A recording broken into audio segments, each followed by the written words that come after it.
বিসমিল্লাহির রহমানির রহিম। সম্মানিত দর্শক ও শ্রোতাবৃন্দ, আসসালামু আলাইকুম। আপনাদের সামনে এখন যে বিষয়টি নিয়ে আলোচনা করব তার শিরোনাম হচ্ছে সংস্কারের প্রশ্নে বিএনপি, জামাত, এনসিপি বিপরীতমুখী অবস্থানে তিন দল। সম্মানিত সুধীবৃন্দ, আপনারা জানেন যে বাংলাদেশের বিভিন্ন ক্ষেত্রে সংস্কার করবার জন্য অন্তর্বর্তী সরকার অনেকগুলো সংস্কার কমিটি গঠন করেছে এবং সংস্কার কমিটিগুলো তাদের রিপোর্ট ইতিমধ্যেই সরকারের কাছে জমা দিতে শুরু করেছে এবং অনেকেই জমা দিয়েছে। এর প্রসঙ্গে বিভিন্ন দল তাদের নিজ নিজ দলীয় অবস্থান থেকে এই সংস্কারের প্রশ্নে তাদের মতামত সরকারকে জানাচ্ছে। তো এ বিষয়ে গণমাধ্যম এবং সোশ্যাল মিডিয়ায় প্রায় আলোচনা আছে। সাম্প্রতিক একটি জাতীয় পত্রিকা এ সংক্রান্ত বিষয়ে একটি বিস্তারিত রিপোর্ট করেছে। ও রিপোর্টে বলা হচ্ছে, জাতীয় ঐকমত্য কমিশনে জমা দেওয়া সংস্কার প্রস্তাবে বিপরীতমুখী অবস্থান রয়েছে বিএনপি, জামাত ইসলামী ও জাতীয় নাগরিক পার্টি।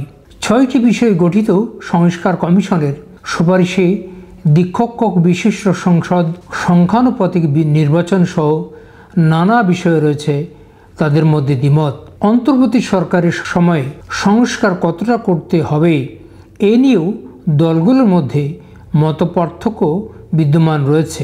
গত মাসের শুরুতে 6টি সংস্কার কমিশনের 166টি সুপারিশ, পূর্ণাঙ্গ প্রতিবেদন সহ 34টি রাজনৈতিক দলের কাছে চিঠি পাঠিয়েছিল জাতীয় ঐকমত্য কমিশন। এদিকে অনেক বিষয়ে এই সংস্কার কমিটিগুলোর সাথে বিএনপির দ্বিমত লক্ষ্য করা গেছে।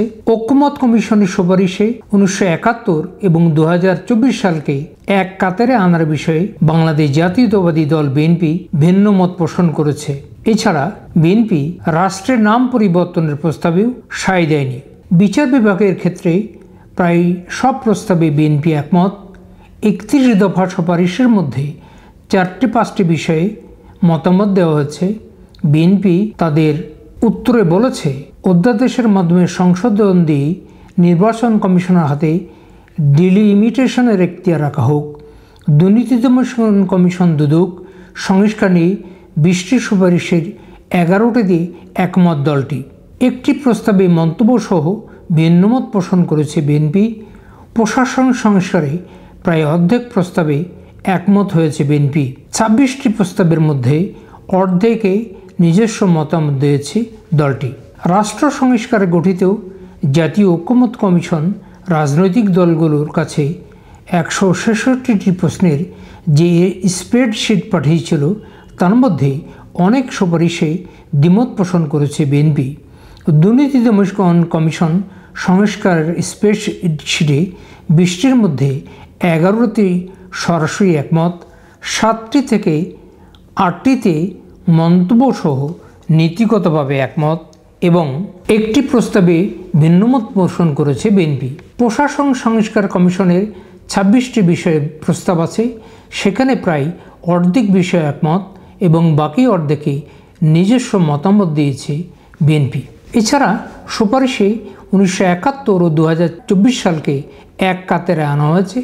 এটি সমীচিত বলে মনে করে না বিএনপি। রাষ্ট্রের নাম পরিবর্তনের প্রয়োজন আছে বলে মনে করে না বাংলাদেশ জাতীয়তাবাদী দল। এদিকে বিএনপি নির্বাচন সংক্রান্ত সংস্কার কমিশন সম্পর্কে বলছে, নির্বাচন ব্যবস্থা সংস্কার বিষয়ক রিপোর্টের 27টির মতো প্রস্তাব দেওয়া হয়েছে। এর অধিকাংশ সংবিধান সংশোধনের সঙ্গে সংশ্লিষ্ট। নির্বাচন কমিশন কিংবা নির্বাচন ব্যবস্থা সংক্রান্ত রিপোর্টে কিছু কিছু বিষয়ে সংবিধানের সংশ্লিষ্টতা রয়েছে। দেখা যায় নির্বাচনী সংস্কার নির্বাচন কমিশনের কাজ নয়। সেই বিষয়ে সংবিধান সংস্কার বিষয়ক রিপোর্টে মতামত দিয়েছে বিএনপি। সংবিধান, নির্বাচন ব্যবস্থা, জনপ্রশাসন, দুর্নীতি দমন ও বিচার বিভাগ সংস্কার কমিশনের গুরুত্বপূর্ণ 166টি সুপারিশের বিষয়ে মতামত চেয়ে 6 মার্চ বিএনপি সহ 37টি রাজনৈতিক দলকে চিঠি ও স্প্রেডশিট পাঠিয়েছিল ঐকমত্য পোষণ কমিশন। এদিকে সংখ্যানুপাতিক নির্বাচন চায় জামাত। সংবিধানের মূলনীতিতে আল্লাহর প্রতি অবিচল ঈমান আস্থা ফিরিয়ে আনতে মত দিয়েছে জামাত ইসলামী। দলটি সংবিধান, জনপ্রশাসন, বিচার বিভাগ, নির্বাচন প্রক্রিয়া ও দুর্নীতি দমন কমিশনের বিষয়ে কিছু পয়েন্টে দ্বিমত করেছে। নির্বাচন কমিশনের কর্মকর্তা, রিটার্নিং ও প্রিজাইডিং অফিসার যারা রাজনৈতিকভাবে নিরপেক্ষ থাকতে পারেন না, তাদের এড়িয়ে চলতে বলা হয়েছে। দলটি পিআর বা সংখ্যানুপাতিক পদ্ধতিতে নির্বাচন চাই। সংবিধানে সাম্য, গণতন্ত্র, মানবিক মর্যাদা, সামাজিক সুবিচার বহাল রাখার পক্ষে মত দিয়েছে জামাত। ন্যাশনাল কনস্টিটিউশনাল কাউন্সিলের সঙ্গে সম্পূর্ণ একমত নয় দলটি। দ্বিকক্ষ বিশিষ্ট পার্লামেন্টের সঙ্গে একমত হলেও পুরোপুরি একমত নয় দলটি। তারা এ বিষয়ে বিস্তৃত মতামত দিয়েছে। সংবিধানের 70 অনুচ্ছেদ নিয়ে জামাত আস্থা ভোটে বাজেট সম্পর্কে 70 অনুচ্ছেদ অনুযায়ী কীভাবে দায়িত্ব পালন করবে সে ব্যাপারে মতামত দিয়েছে। জামাত মনে করে জাতীয় নির্বাচনের আগে গণপরিষদ নির্বাচন প্রয়োজন নেই। এদিকে গণপরিষদ চাই নতুন পার্টি ন্যাশনাল সিটিজেন পার্টি। তারা বলেছে ঐক্যমত কমিশনের 166 সুপারিশের মধ্যে 113টিতে তারা একমত, 29টিতে আংশিক এবং 22টিতে দ্বিমত জানিয়েছে জাতীয় নাগরিক পার্টি। এর মধ্যে সংবিধান সংস্কারের লক্ষ্যে আসন্ন নির্বাচনটিকে গণপরিষদ নির্বাচন হিসেবে আয়োজনের কথা বলেছে দলটি। প্রার্থী মনোনয়নে দলকে 10 ভাগ তরুণ তরুণীকে অন্তর্ভুক্ত করা এবং সর্বোচ্চ বয়সসীমা 35 বছর পর্যন্ত ধরা যেতে পারে বলে মতামত দিয়েছে এনসিপি। ঐক্যমত কমিশনের কাছে জমা দেওয়া সুপারিশমালায় এনসিপি আরও জানিয়েছেন, সংসদ সদস্য প্রার্থী হওয়ার জন্য প্রার্থী ন্যূনতম বয়স 23 বছর হওয়া উচিত।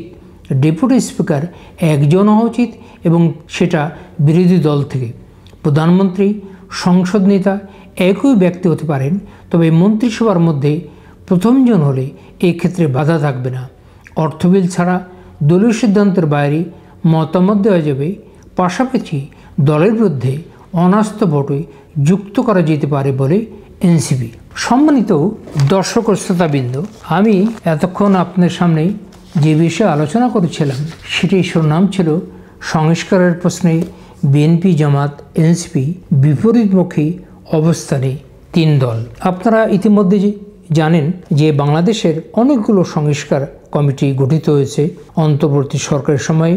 এই সংস্কার কমিটিগুলো তাদের সুপারিশমালা সরকারের কাছে পেশ করেছে এবং সরকার বাংলাদেশের নিবন্ধিত রাজনৈতিক দলগুলোর কাছে এই সংস্কারের ব্যাপারে তাদের মতামত চেয়েছে এবং বিভিন্ন দল ইতিমধ্যেই তাদের এই সংস্কারের ব্যাপারে এবং বিভিন্ন বিষয়ে দলগুলো তাদের দলীয় অবস্থান থেকে নিজস্ব মতামত সরকারের কাছে তুলে ধরেছেন। তো এখন আমাদের প্রশ্ন হচ্ছে, সরকারের যেসব সংস্কার প্রস্তাবগুলো নিয়ে এসছে সব বিষয়ে সব দল ঐক্যমত পোষণ করবে না, এটা স্বাভাবিক। তার কারণ প্রত্যেক দলের নিজস্ব একটা গঠনতন্ত্র আছে, তাদের নিজস্ব মতামত আছে, তাদের দলের নির্বাহী কমিটি, কারো স্ট্যান্ডিং কমিটি প্রভৃতি বিভিন্ন ধরনের উঁচু পর্যায়ের কমিটি রয়েছে। প্রত্যেকটি দলই তাদের নিজস্ব দলীয় ফোরামে আলোচনা করেই তাদের এই সংস্কার প্রশ্নে নানান ধরনের মতামত দিয়েছে এবং প্রতিটি বিষয়েই প্রতিটি দল যে ঐক্যমত পোষণ করবে এটা আমরাও মনে করি না, সরকারও মনে করে না। যেসব বিষয়গুলোতে এই বিভিন্ন রাজনৈতিক দলগুলোর ভিতরে তাদের মতামত বিপরীতমুখী, সেসব সংস্কারের প্রশ্নে সেসব সুপারিশগুলো সরকারের পক্ষে নেওয়া উচিত হবে না বলেই আমরা মনে করি। আর সংস্কারের প্রশ্নে রাজনৈতিক দলগুলো যেসব বিষয়ে ঐক্যমত পোষণ করবে সেইগুলোকেই সরকারের গ্রহণ করতে হবে এবং ন্যূনতম সংস্কার করেই যত তাড়াতাড়ি সম্ভব একটি অবাধ, সুষ্ঠু ও জাতীয় নির্বাচন সরকার অনুষ্ঠিত করবে বলে আমরা আশা করছি। তো সম্মানিত সুধীবৃন্দ, আজকে যে আলোচনাটি শুরু করেছিলাম তার দীর্ঘায়িত না করে আপাতত আজকের মতো এখানে শেষ করছি। আপনাদেরকে অসংখ্য ধন্যবাদ। আল্লাহ হাফেজ।